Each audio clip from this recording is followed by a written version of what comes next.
Hello, and we're looking at the heart, Key Stage 3 biology science. So the heart is a double pump.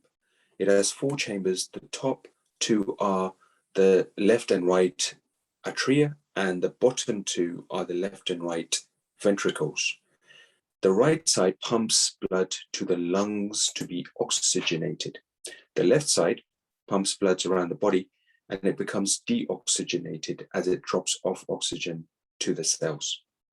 Let's have a look at arteries. Arteries carry oxygenated blood. That means blood that has oxygen. The pulmonary artery is the only artery to carry deoxygenated blood.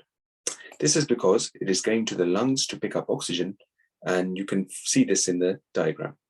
Arteries carry blood away from the heart towards the body at high pressure, and they have very thick elastic walls to withstand the high pressure.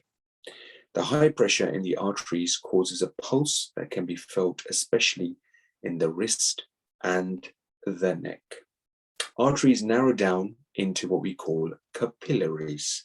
And this is a diagram of a capillary. An artery, with the lumen and a thin wall at the bottom. Okay.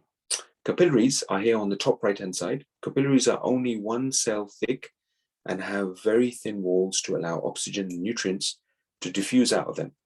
They are the site of exchange between the blood and the cells of the body. And here's a diagram of a capillary.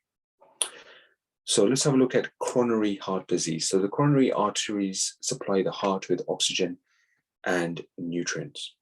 Excess or too much cholesterol, alcohol, stress, and smoking all contribute to blocking these arteries. Excess cholesterol can fur up the arteries and block blood flow. This can result in a heart attack.